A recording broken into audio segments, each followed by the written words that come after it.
Vamos falar um pouquinho sobre o Natal? O que é o Natal e o que o Natal pode representar dentro da nossa vida? Acho que essa que é a ideia, a gente tentar refletir um pouquinho sobre o nascimento de Jesus. A gente vê que fica uma energia diferente no ar. Todo mundo, de alguma forma, celebra, busca, fica uma alegria diferente, né? Como se o ambiente do planeta ficasse de uma forma diferente, porque todo mundo entra numa mesma sintonia. Mas muitas vezes a gente entra nessa sintonia de forma meio automática. Então o objetivo aqui é a gente tentar refletir, né, o que é essa energia, o que é esse espírito natalino e como a gente realmente consegue celebrar o nascimento de Jesus, o que isso pode refletir para cada um de nós. É importante a gente destacar que Jesus, ele não é um espírito de baixa hierarquia. O que a gente estuda é que, na verdade, ele está coordenando o planeta Terra como um governador, né, naquela ideia de a gente pensar num governo, que tem alguém ali que comanda, que está à frente, que tem uma série de trabalhadores juntos. Jesus é o governador do planeta Terra. Então, mesmo antes do planeta ter sido criado, mesmo antes do planeta começar a ter qualquer característica que pudesse receber espíritos, como um processo de evolução, como uma escola, Jesus já existia, Jesus já tinha a sua jornada espiritual. Então, ele recebe essa missão de Deus, né, como um espírito de alta hierarquia. Os espíritos de alta hierarquia são chamados de espíritos crísticos ou os espíritos agentes criadores. São espíritos que eles conseguiram já fazer a sua jornada evolutiva, já entendem muito como funciona o plano divino e recebem essa missão, então, do alto. Como se recebesse a missão diretamente de Deus, de, olha, crie, faça parte da criação, crie esse planeta. Jesus não coordena somente o planeta Terra, mas coordena outros planetas também. Crie esses planetas como morada, como escola para espíritos possam reencarnar, possam nascer e possam ter as suas experiências evolutivas. Então imagina como um governador planetário que está aqui desde o começo da criação do planeta, esse é o espírito que a gente vai falar. Por isso que quando ele foi nascer, quando ali lá em Jerusalém ele teve ali todo o seu plano reencarnatório, vários grupos já esperavam o seu nascimento.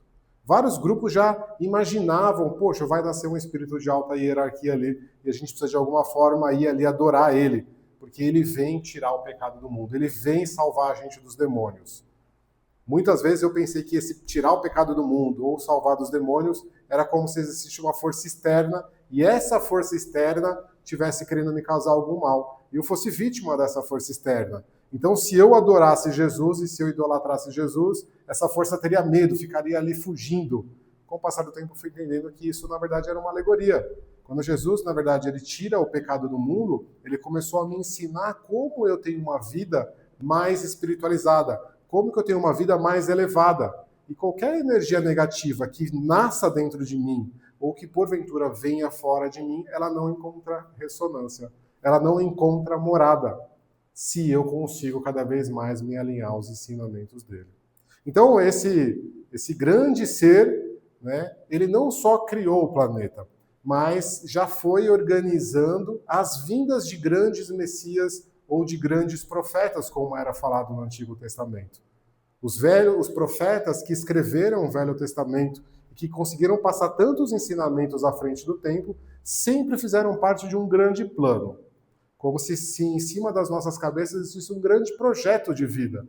O governador já criou, sabendo que ali teriam espíritos inferiores que passariam por todos os graus aí de uma escola. Assim como se a gente montasse uma escola no campo material, a gente já saberia que entrariam alunos da primeira série, da segunda série, da terceira série. A gente já imagina que na primeira série vai ter crianças birrentas, briguentas, vão ter outras crianças que nem tanto. A gente sabe que vão ter crianças que vão conseguir passar de matéria e de ano mais fácil, e outras crianças talvez vão precisar de 2.000 anos, 3.000 anos, para conseguir interiorizar aqueles ensinamentos.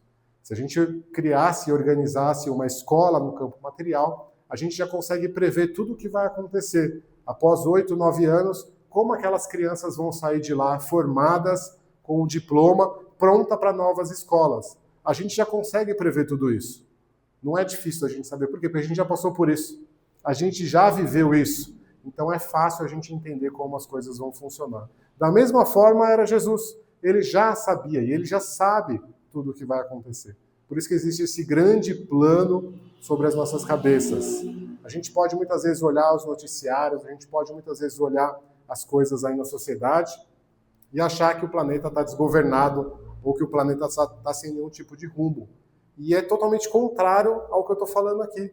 O planeta sempre esteve com uma organização e sempre esteve com um rumo, sempre esteve com um governador. E naquele momento, então, 2026 anos atrás, ele decide fazer um processo reencarnatório. Vim nascer, mas para trazer um conhecimento à frente do tempo, para que a gente pudesse se espelhar, para que a gente pudesse tentar analisar e aplicar nos nossos dias. Foram mais de 100 vezes que Jesus citou dentro do Evangelho o reino de Deus, ou o reino dos céus. E ele anuncia, falando, eu vim aqui anunciar que é chegada a hora do reino de Deus, ou do reino dos céus. Todas as parábolas que ele contou e todos os ensinamentos que ele trouxe sempre fazia analogia ao reino de Deus, ou ao reino dos céus. O reino dos céus é semelhante ao Senhor que saiu, para angariar trabalhadores, Chegou na primeira hora e chamou trabalhadores, chegou na terceira hora, na nona hora, e como ele fez o pagamento, uma parábola contando do reino de Deus. Tudo ele falava em volta desse reino de Deus. Então, esse governador planetário veio trazer um ensinamento à frente do tempo. E vários outros grupos sabiam que isso ia acontecer. Existem várias profecias que já diziam sobre o nascimento desse espírito de alta hierarquia. Existe um cântico na Índia que fala que um Brahma ele nasceria numa cidade chamada Shambhala. E nessa cidade de Shambhala, ele viria trazer todo o seu conhecimento para livrar a gente dos Daidas, dos demônios. Shambhala, na língua deles, é chamado de casa de pão. Belém é pão de casa. Então, é uma das referências de outros povos falando, olha, vai nascer nessa cidade chamada Casa de Pão um espírito de alta hierarquia. Assim como Zoroastro, 3.000 anos antes, já tinha avisado os seus seguidores, olhe a estrela e tome elas por guia, porque elas vão te mostrar aonde vai nascer esse governador, esse espírito de alta hierarquia, que é o Verbo encarnado, que está desde o início da criação. O Verbo encarnado. O Verbo encarnado quer dizer, ele está ligado extremamente com Deus. Tudo que a gente fala na criação sempre é falado sobre o Verbo. E Deus disse, haja luz e se fez luz. É o Verbo que tudo começa no sentido da criação. E Jesus, então, por essa profecia, era o Verbo encarnado que já estava desde o início dos tempos dentro coordenando o nosso planeta. Assim como no Velho Testamento também existem várias profecias. E Jesus, durante toda a sua jornada, ele sempre fez questão de lembrar. Olha, eu vou fazer isso porque é necessário que se cumpra as profecias. Vai lá e chama um burrinho e me traz ele aqui. Porque lá em Miqueias, um Velho Testamento falava que o mestre ele ia entrar montado num jumento, filho de um jumentinho, dentro da sua jornada. Profecias que falavam que ele entregaria um grande sacrifício para o bem da humanidade. Mas não é porque ele ficou lá na cruz que o sangue dele que jorrou ali pôde curar a gente. Mas é o seu ensinamento, quando realmente aplicado dentro de nós, pode causar transformações grandes. Porque ele ensinou sobre o reino de Deus, e justamente esse reino de Deus é o que a gente vem buscar dentro desta casa e dentro de outros tempos. Esse processo desse grande espírito, para que pudesse reencarnar e trazer esse conhecimento, ele veio cercado de vários outros grupos. Vários grupos vieram junto com ele. Não foi assim por acaso. Opa, nasceu aqui uma pessoa e essa pessoa conseguiu trazer grandes informações. Tudo isso faz parte de um plano. Então, tem 3 grandes grupos que foram bem destacados, que foram representados ali pelos reis magos. Então, quando a gente olha aquela simbologia, nossa, olha que bonito, os reis magos foram lá e deram presentes. Mas como assim? Esses reis magos, porque eles vieram do Oriente, onde era praticado a magia de forma aberta, Eles eram reis, ou seja, pessoas muito à frente do tempo, pessoas que tinham um poder aquisitivo e de conhecimento muito à frente do tempo. De repente, eles seguem uma estrela para entender onde que Jesus nascia. Então, vários grupos vieram junto, assim como, né, no caso dos 6 magos, representando aí o Melchior, o Gaspar e o Baltazar. Um outro grupo que veio junto também foram o grupo dos essênios, grupos, né, que tinham ali a missão de dar todo o aparato para que Jesus pudesse cumprir a sua tarefa, de trazer essa mensagem do reino de Deus. O processo para que Jesus pudesse reencarnar não foi um processo simples, porque um espírito de alta hierarquia, um espírito que é pura luz, que tem uma comunhão única com Deus, não consegue encarnar, entrar num corpo de carne com tanta facilidade. O processo para que essa reencarnação pudesse acontecer durou mais de 1000 anos, só de redução de padrão vibratório. Para que ele pudesse, então, estar nessa frequência e pudesse ali reencarnar e entrar dentro desse corpo. Então, na data marcada, na conjunção de Saturno, Júpiter, no signo de Peixes, foi a data correta, a data marcada para o nascimento desse grande Messias. Quando a gente fala, parece um pouco de astrologia, né? Mas como que a gente mede o tempo aqui no campo humano? A gente mede usando os astros.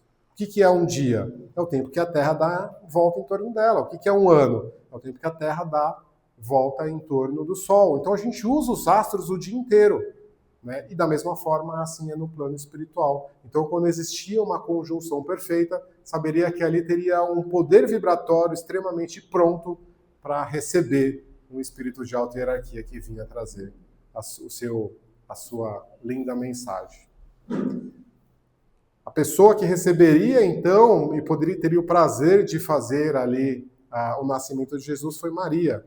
Maria, com cerca de 15 anos, ela não tinha os seus pais. Seus pais morreram e ela foi então entregue a um convento das Virgens de Sião. E então ela tem um sonho uma noite. Tem um sonho aonde é apresentado para ela, olha, você vai gerar o filho do grande Messias. Muito naquela época era falar do Messias como se ele fosse, na verdade, defender ali do poder romano. Mas ela sabia que aquele espírito de alta hierarquia, então ela estava preparada para receber aquele espírito de alta hierarquia. As profecias diziam que Jesus deveria nascer da linhagem de Davi, e ela fica surpresa, então, quando José, que era casado com Débora, tinha 5 filhos, ele fica viúvo. E viúvo ele tinha, então, a autorização de ir até o convento e requisitar uma esposa para que pudesse cuidar do lar. E por sorteio, Maria é sorteada. Então, cada vez mais as coisas vão ficando na cabeça dela, praticamente uma criança, né?